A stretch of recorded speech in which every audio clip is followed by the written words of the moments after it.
제임스 앨런 운의 법칙 2장 챕터 2 자기 통제의 과학. 우리는 과학의 시대에 살고 있다. 수천 명의 과학자가 발견과 지식의 증대를 위해 끊임없이 탐구하고 분석하고 실험에 매진한다. 공공도서관과 개인 도서관의 서간은 과학을 주제로 한 수많은 책으로 가득 차 있으며 집과 거리, 시골과 도시, 육지와 바다, 어디에서든 현대과학의 눈부신 성취를 찾아볼 수 있다. 우리 앞에 놓인 놀라운 장치와 최근 과학의 결과물은 한결같이 편리함을 더해주고 일의 속도를 높여주거나 일손을 덜어준다. 한편 그런 시대라서 더욱 사람들의 머리에서 아예 잊힐 정도로 쇠퇴해버린 과학 분야가 하나 있다. 사실 이 과학은 다른 모든 과학을 합친 것보다도 더 중요하며 이 과학이 없이는 다른 모든 과학은 이기적인 목적을 위한 수단으로 전락해 인간의 파멸을 돕는 것으로 끝날 수도 있다. 이 과학은 바로 자기 통제의 과학이다. 현대 과학자들은 외부에 존재하는 요소와 힘을 연구하여 그것들을 제어하고 활용하는 걸 목표로 한다. 이에 비해 고대인들은 자신들 내부의 요소와 힘을 연구하여 그것들을 제어하고 활용하려 했다. 그 결과 이 방향에서 아주 위대한 지식의 대가들을 배출해냈는데 그들은 지금까지도 신적인 존재로 존경받고 있으며 세계의 수많은 종교 조직이 이들의 업적을 기반으로 이루어져 있다. 자연에는 놀라운 힘들이 존재하지만 사람의 마음을 구성하는 지적인 힘이 결합한 것보다는 한참이나 하등하다. 인간의 지성은 자연의 맹목적인 힘을 지배하고 지시하기 때문이다. 그러므로 열정과 욕망, 의지, 지능 같은 내면의 힘을 이해하고 통제하여 지시하는 것은 인간과 국가의 운명을 손에 쥐는 것이나 마찬가지다. 일반 과학에서처럼 이 신성한 과학에도 성취의 정도가 있으며 여기서는 자기 통제의 달성 수준이 높아질수록 지식이 높고 자신감이 크며 세상에 미치는 영향도 커진다. 외부 자연의 힘을 이해하고 지배하는 사람이 자연과학자이면 마음 내부의 힘을 이해하고 지배하는 사람은 신성의 과학자이다. 이때 외부 현상의 지식을 얻는 데 작용하는 법칙은 내면의 다양성에 대한 지식을 얻는 과정에도 작용한다. 한 사람이 뛰어난 과학자가 되기 위해서는 몇 주, 몇 달로는 턱없이 부족하다. 아니 몇 년으로도 부족하기는 마찬가지다. 그가 하는 말에 권위가 서고 과학의 대가들과 나란히 서려면 수년의 고된 연구가 필요하다. 마찬가지로 자기 통제도 쉽게 얻어지지 않는다. 자기를 통제함으로써 자기 통제가 가져다주는 지혜와 평화를 소유하게 되기까지는 적어도 수년에 걸친 인내심 있는 노력이 필요하다. 더구나 이 과정은 조용히 이루어지므로 다른 사람들이 알아봐 주거나 인정해 주지 않는다는 면에서 더욱 힘들다. 이 과학을 성공적으로 추구하려면 혼자 서는 법을 배워야 하며 외부적인 보상에 관해서는 아무런 기대 없이 노력을 쏟아부어야 한다. 자연과학자는 자기 분야의 지식을 습득하기 위해 5가지 질서정연한 단계를 따른다. 1. 관찰. 자연의 사실들을 면밀하게 지속적으로 관찰한다. 2. 실험. 반복적인 관찰로 특정한 사실들을 알게 되면 그 속의 자연 법칙을 발견하기 위해 그 사실들을 실험한다. 자신이 알아낸 사실들을 엄격한 분석 과정에 투입함으로써 쓸모없는 것과 가치 있는 것을 가려내어 취사 선택한다. 3. 분류. 수많은 관찰과 실험을 통해 엄청난 양의 사실을 축적하고 검증한 후에는 이 사실들을 분류하는 작업이 시작된다.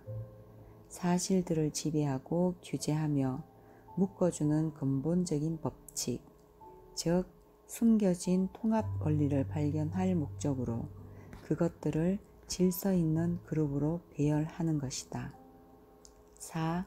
추론.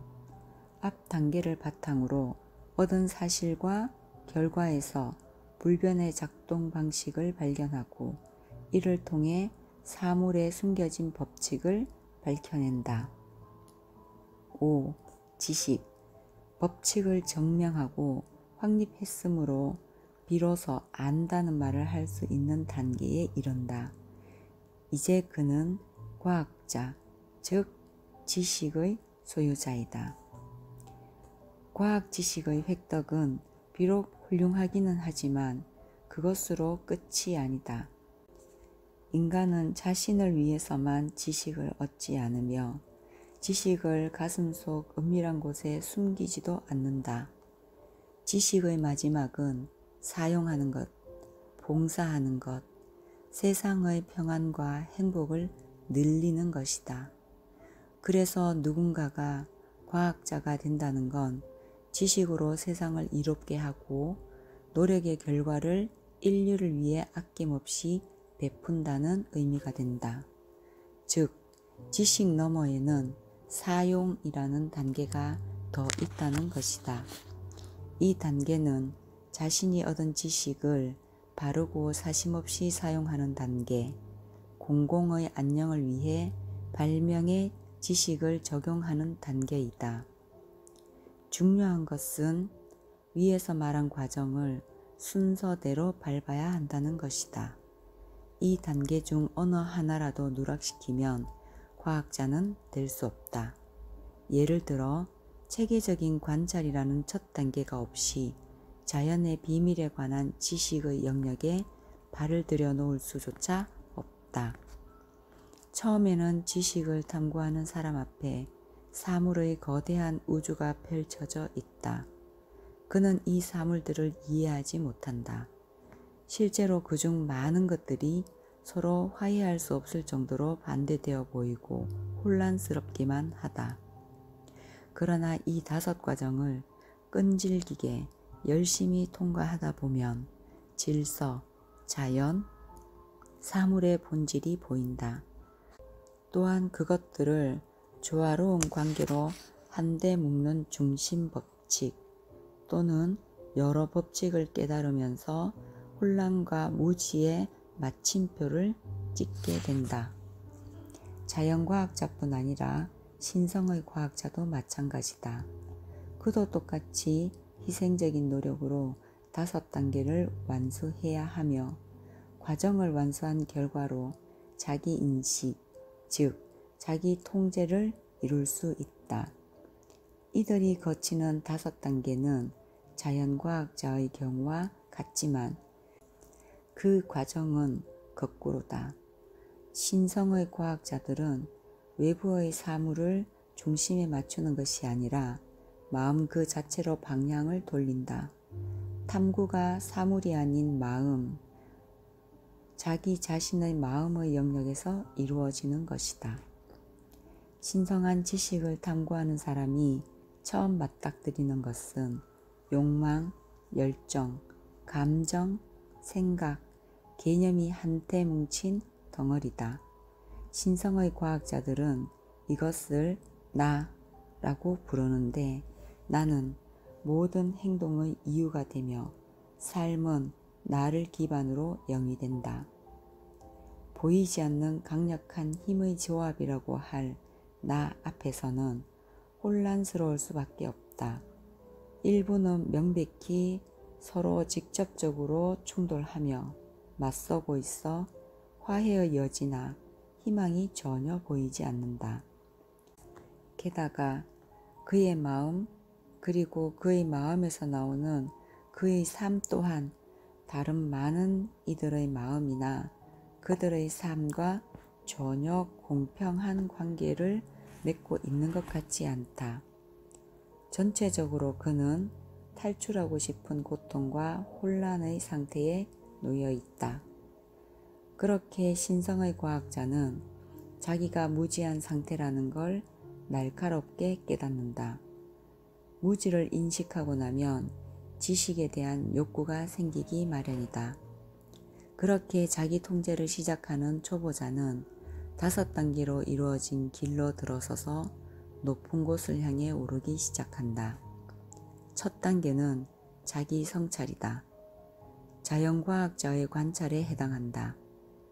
정신의 눈이 탐조등처럼 마음속을 비추며 내면의 미묘하고도 복잡하기 이를 데 없는 움직임의 과정들을 관찰하고 세밀하게 기록한다. 이기적인 만족과 세상의 쾌락, 야망이 주는 자극을 물리치고 자신의 본성을 이해의 대상으로 삼아 관찰하는 것이 자기 통제의 시작이다. 지금까지 그는 본성의 충동에 따라 맹목적으로 무기력하게 굴었지만 그 충동들은 사실 사물과 상황에 따라 생겨나는 것일 뿐이다. 이제 그는 충동을 억제하여 통제당하는 대신 통제하기 시작한다. 둘째 단계는 자기 분석이다. 마음의 성향을 관찰하고 면밀하게 검토하여 엄격한 분석 과정을 거치는 단계다. 악한 성향, 고통스러운 결과를 초래하는 성향과 선한 성향, 평화로운 결과를 낳는 성향을 분리할 줄 알게 되면 특정한 행동을 유발하는 다양한 성향과 이런 행동에 반드시 뒤따르는 뚜렷한 결과들이 점차 이해되기 시작한다. 그리하여 마침내 성향과 행동, 결과 사이에 빠르고 복잡 미묘하게 이루어지는 상호작용과 그에 따른 심오한 파급 효과를 추적할 수 있게 된다. 이 단계는 시험하고 검증하는 과정이며 연구자로서는 시험받고 검증되는 기간이기도 하다. 셋째 단계는 조정이다. 이제 신성한 사물의 실제적 연구자는 마음의 가장 심오한 자극과 가슴 속에서 일어나는 가장 미묘한 동기에 이르기까지 자기 본성의 모든 성향과 측면을 명확하게 파악하는 단계에 이르렀다.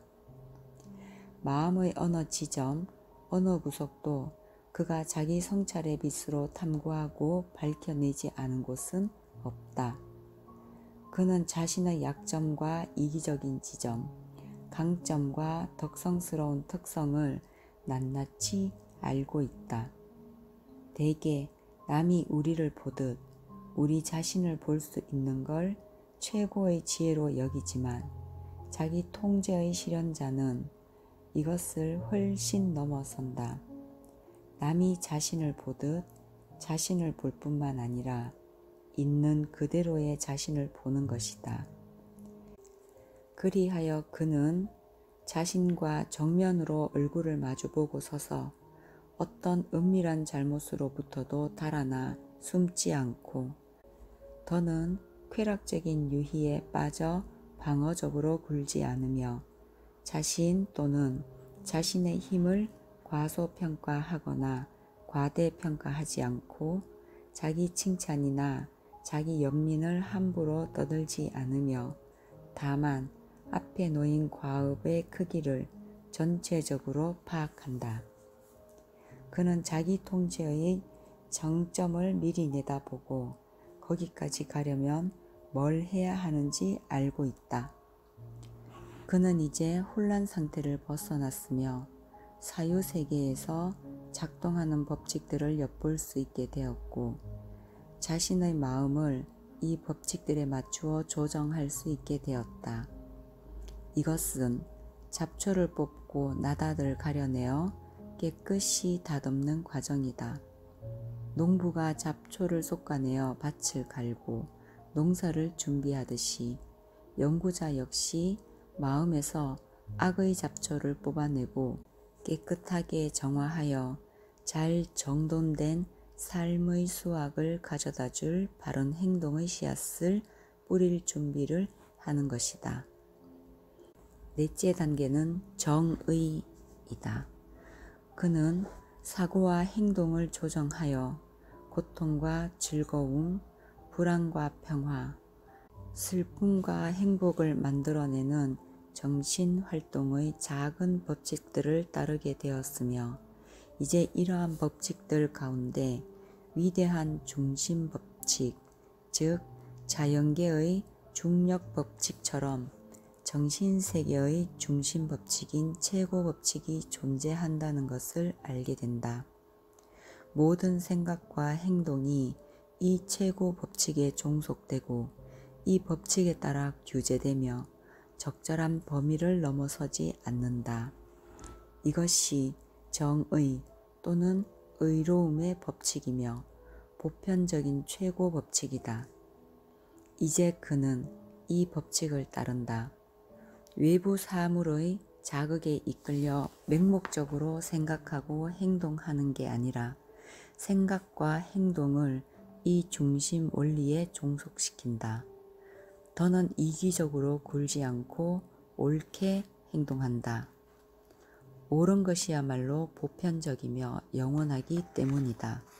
그는 이제 자기 본성과 환경의 비참한 노예가 아니라 그것들의 주인이 된다. 또한 그는 이제 마음의 힘에 이리저리 끌려다니지 않는다. 오히려 이 힘들을 통제하고 이끌어 목적을 달성하는 데 이용한다. 이렇게 자신의 본성을 통제하고 복종시켜 정의의 법칙에 어긋나는 생각과 행동을 하지 않으면 이 법칙의 힘으로 고통과 패배가 제거되며 죄와 슬픔, 무지와 의심의 지배를 뛰어넘어 강하고 차분하며 평화로워진다. 다섯째 단계는 순수한 지식이다. 의롭게 생각하고 행동함으로써 그는 마음의 틀을 잡아주는 원칙, 인간의 모든 일과 사건을 이끌고 통합하는 원리인 신성한 법칙의 존재를 경험으로 증명해 보인다. 이것은 개인과 국가 모두에게 같이 적용되는데 자기 통제를 완성함으로써 신성한 지식을 얻게 되며 마치 자연과학자들이 안다라고 말하듯 자신에 대해 같은 말을 할 수 있는 지점에 도달하게 된다. 그는 자기 통제의 과학에 정통하게 되어 무지에서 지식을, 혼란에서 질서를 이끌어냈다. 모든 사람에 대한 지식이기도 한 자신에 관한 지식을 얻어내고 그가 자신의 삶을 이해하자 다른 모든 삶에 대해서도 알게 되었다. 왜냐하면 모든 마음은 본질적으로 같으며 같은 법칙 위에서 작동하기 때문이다. 따라서 같은 생각과 행동을 하면 행위자가 누구든지 항상 같은 결과를 낳게 되어 있다. 이 신성한 평온의 지식은 자연과학자의 경우에도 마찬가지지만 자신만을 위한 것이어서는 안 된다. 그러면 진화의 목적이 좌절되며 완숙하여 완성에 이르는 사물의 본질에도 어긋난다. 그리고 실제로도 오로지 자기만 행복하겠다고 이 지식을 얻으려는 사람은 반드시 실패한다. 순수한 지식의 5단계를 넘어서면 더 높은 지혜의 단계가 있다. 얻은 지식을 올바르게 적용하는 단계다. 자신이 노력해서 얻은 것들을 이기적이지 않은 마음으로 아낌없이 세상에 쏟아 진보를 가속화하고 인류를 고양하는 것이다. 자신의 깊은 곳까지 들어가 본성을 통제하고 정화하지 않은 사람은 선과 악, 옳고 그름을 명확하게 구분하지 못한다. 그런 사람들은 즐거울 것 같은 일들을 추구하며 고통의 원인이 될 것이라고 믿는 것들을 회피한다. 그들의 행동 밑바닥에는 자아가 있다. 그들은 주기적으로 극심한 고통과 양심의 가책을 겪으면서 고통스럽게 단편적으로만 옳은 것을 발견할 수 있다.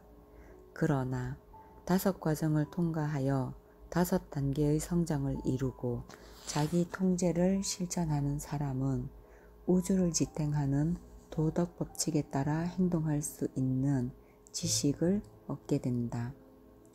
자기 통제의 과학을 터득한 이는 선과 악, 옳음과 그름을 알며 이것들을 알기 때문에 선과 옳음에 따라 살아간다. 이제 뭐가 즐겁고 뭐가 불쾌한지 생각할 필요가 없으며 옳은 일을 실천할 뿐이다. 본성이 양심과 조화를 이루므로 후회할 일이 없다. 마음이 위대한 법칙과 동조함으로 더는 고통과 죄가 없다. 악이 사라졌기 때문이다. 이제 그에게는 선이 전부다. 끝.